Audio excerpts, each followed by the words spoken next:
دنیا کے سب لوگ قیامت آنے کو مانتے ہیں، حتیٰ کہ سائنسدان بھی مانتے ہیں اور جو دہریے ہیں وہ بھی مانتے ہیں۔ یہ نہیں کہ صرف مسلمان مانتے ہیں، باقی مذاہب والے بھی مانتے ہیں، اور جو دہریے ہیں خدا کو نہیں مانتے، دین کو نہیں مانتے، وہ بھی قیامت آنے کو مانتے ہیں، مگر اپنے اپنے نظریات ہیں۔ چنانچہ سائنسدانوں کے نزدیک قیامت آنے کی 3 صورتیں ہیں۔ کچھ سائنسدان یہ کہتے ہیں کہ سورج اپنی مدت حیات مکمل کر لے گا۔ اس کے کیا معنی؟ کہ سورج ایک ستارہ ہے جس میں آگ ہے اور وہ ہزاروں ڈگری سینٹی گریڈ گرم ہے، اور اس کی آگ زمین کے اوپر بھی 50 ڈگری سینٹی گریڈ کی جو ہے نا وہ گرمی پیدا کر دیتی ہے، اور یہاں پہ ہم گرمی سردی کا موسم دیکھتے ہیں۔ یہ آگ کیوں نکل رہی ہے؟ سائنسی طور پہ اس کی بنیاد یہ ہے کہ اس کے اندر ہر وقت سینکڑوں ہائیڈروجن بم پھٹ رہے ہیں، ہائیڈروجن ہیلیم میں تبدیل ہو رہی ہے، اور اس کی وجہ سے گرمی پیدا ہوتی ہے، اور وہ گرمی زمین کے اوپر زندگی کا باعث بن رہی ہے۔ اب پھٹتے پھٹتے ایک وقت آئے گا کہ جتنی ہائیڈروجن ہے وہ سب استعمال ہو جائے گی اور ہیلیم بن جائے گی، تو اس کے بعد سورج کی گرمی ختم ہو جائے گی، اور جب سورج گرم نہیں رہے گا تو زمین جو ہے وہ 370 ڈگری سینٹی گریڈ مائنس چلی جائے گی۔ آپ بتائیں 0 ڈگری سینٹی گریڈ پہ برف جمتی ہے، اور انسان زیادہ سے زیادہ -20 ڈگری سینٹی گریڈ تک کا تجربہ رکھتا ہے دنیا میں، اور اگر -370 ڈگری ٹیمپریچر ہو جائے تو زندگی تو ممکن ہی نہیں، ہر چیز جم جائے گی۔ تو سائنسدان کہتے ہیں کہ اس طرح زمین پر زندگی ختم ہو جائے گی اور قیامت آ جائے گی۔ کچھ دوسرے سائنسدان یہ کہتے ہیں کہ نہیں، ہر سال زمین کے قریب سے کوئی نہ کوئی ستارہ گزرتا ہے۔ جیسے 1992 میں ایک ستارہ جس کا نام تھا ہیلے کومٹ، وہ زمین کے قریب سے گزرا تھا۔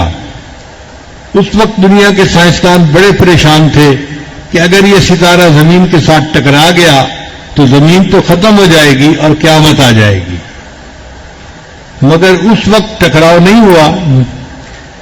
پھر اس نے 1940 کے بعد دوبارہ زمین کے قریب آنا ہے، اور سائنسدانوں کا خیال ہے کہ اس مرتبہ وہ زمین کے اتنا قریب ہوگا کہ زمین اس کے ساتھ ٹکرائے گی اور ختم ہو جائے گی۔ بعض کہتے ہیں کہ نہیں، ستارے سے نہیں ٹکرائے گی بلکہ زمین کسی بلیک ہول کے قریب سے گزرے گی اور پوری کی پوری زمین بلیک ہول کے اندر چلی جائے گی، تو زمین ختم ہو جائے گی۔ یہ دوسرا نظریہ ہے سائنسدانوں کا، اور ہمارے حساب سے یہ دونوں نظریے غلط ہیں۔ ایک تیسرا نظریہ ہے سائنسدانوں کا جو حقیقت کے زیادہ قریب ہے۔ وہ نظریہ ہے پھیلتی ہوئی کائنات کا، ایکسپینڈنگ یونیورس۔ اللہ تعالیٰ نے جب اس کائنات کو بنایا تو یہ کائنات ہر وقت پھیلتی چلی جا رہی ہے، بڑھتی چلی جا رہی ہے۔ جیسے غبارہ ہوتا ہے نا، اس میں ہوا جائے تو وہ پھیلتا چلا جاتا ہے۔ یہ کائنات اللہ نے بنائی اور اس کو پھیلا دیا۔ قرآن مجید میں اللہ فرماتے ہیں وَالسَّمَاءَ بَنَيْنَاهَا بِأَيْدٍ وَإِنَّا لَمُوسِعُونَ، یعنی 1400 سال پہلے جب دنیا سائنس نہیں جانتی تھی، کائنات کو نہیں جانتی تھی، قرآن مجید نے اس وقت بتلا دیا کہ یہ کائنات پھیل رہی ہے، اور آج سائنس کی دنیا اس کو تسلیم کرتی ہے۔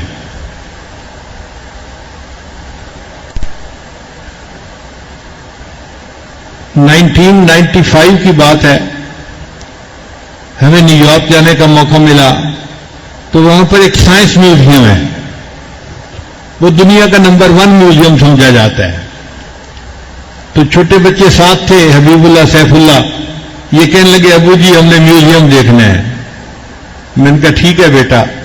ہم ایک دن ان کو لے کر گئے میوزیم دکھانے کے لیے. اب وہاں پر عجیب و غریب سائنسی چیزیں پڑی ہوئی تھیں، مگر دیوار کے اوپر ایک سوال لکھا ہوا تھا، what is the fate of universe? اس کائنات کا انجام کیا ہے؟ اور نیچے اس کا جواب دیا ہوا تھا. تو میں نے بھی پڑھا. تو سائنسدان یہ مانتے ہیں کہ اس کائنات کا انجام یہ ہے، ایک اور بڑا دھماکہ ہوگا. ان کا نظریہ یہ ہے کہ یہ کائنات پھیل رہی ہے پھیل رہی ہے پھیل رہی ہے، ایک وقت آئے گا کہ یہ ایک جگہ پر جا کر رک جائے گی. پھر جب رک جائے گی تو یہ ساری اپنی مرکز کی طرف چیزیں دوبارہ واپس آئیں گی. جیسے سپرنگ کو کھینچے نا تو واپس آتا ہے، اسی طرح یہ کائنات پھیل رہی ہے اور پھیلتے پھیلتے بالآخر یہ واپس آئے گی، سمٹے گی، سکڑے گی. اور جب سکڑے گی تو یہ سارے چاند ستارے جو کچھ بھی ہے یہ سینٹر میں آ کے سب ایک دوسرے کے ساتھ دوبارہ پھر جڑ جائیں گے. جب دوبارہ ٹکرائیں گے تو اس کا نام انہوں نے بگ بینگ رکھا ہوا ہے.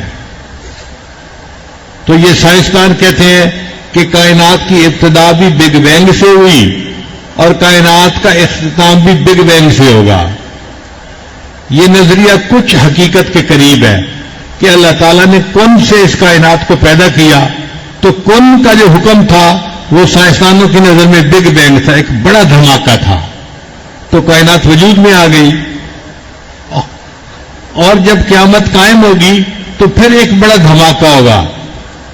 اسلام بھی اس کو مانتا ہے، لیکن ہم یہ کہتے ہیں کہ وہ دھماکہ خود بخود نہیں ہو جائے گا، بلکہ ایک فرشتے کو اللہ تعالیٰ سور پھونکنے کا حکم دیں گے، اور وہ جب سور پھونکے گا اس سے دھماکہ ہوگا اور قیامت قائم ہو جائے گی.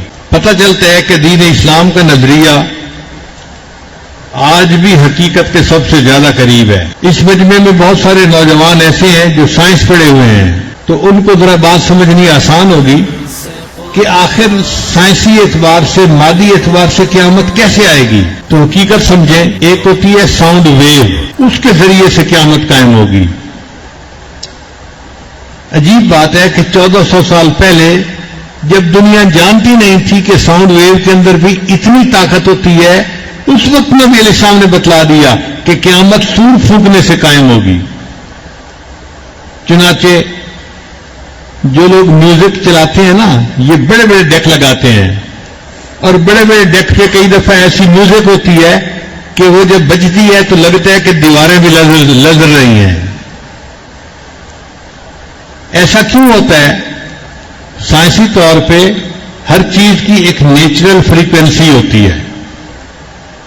جب نیچرل فریکوینسی اس چیز کی فریکوینسی کے ساتھ مل جاتی ہے تو ریزوننس پیدا ہو جاتی ہے، اور وہ ریزوننس جو ہے وہ پھر اس کو بڑھا دیتی ہے. چنانچہ ریزوننس انجینئرنگ کے لوگ پڑھتے ہیں اور اس سے بہت گھبراتے ہیں. ہم نے ٹربائنیں چلتی دیکھی اور ان میں کسی وجہ سے ریزوننس پیدا ہوئی تو پوری کی پوری مشین جو تھی وہ پھٹ گئی، پرزوں کے اندر چلی گئی، اور اس کے پرزے سینکڑوں میٹر دور جا کے گرتے ہیں. یہ ریزوننس اتنی عجیب چیز ہوتی ہے. تو حضرت اسرافیل علیہ السلام سور کو پھونکیں گے اور یہ آواز تیز سے تیز تر ہوتی چلی جائے گی. پہلے تو انسان سمجھیں گے کہ صرف آواز ہے، مگر یہ آواز چونکہ نیچرل فریکوینسی کے ساتھ اکٹھی ہو جائے گی اور ریزوننس ایسی ہوگی کہ اس کے بعد زمین تیزی سے چلنا شروع کر دے گی. اب اگر ایک لٹو تیزی کے ساتھ چل رہا ہو تو آپ سوچئے اس کے اوپر کوئی چیز ٹھہر تو نہیں سکتی. زمین جب تیزی کے ساتھ گھومنا شروع کر دے گی تو پھر پہاڑ اس کے اوپر ٹھہر نہیں سکیں گے. پہاڑ روئی کے گالوں کی طرح ہوا میں اڑ جائیں گے اور زمین چپٹی ہو جائے گی، اور اس کے اندر کے جو خزانے ہیں وہ زمین باہر نکال دے گی. یومئذ تحدث اخبارہا بأن ربک اوحی لہا. اور یہ ایسی ساؤنڈ ویو ہوگی کہ جو پوری یعنی جانداروں کو ہلاک کر دے گی. انسان، حیوان، جو کچھ دنیا میں ہے سب کے سب مر جائیں گے. پھر اللہ تعالیٰ جب تک چاہیں گے وہ اسی مردہ حالت میں رہیں گے. پھر اللہ اپنی قدرت کاملہ سے اس مخلوق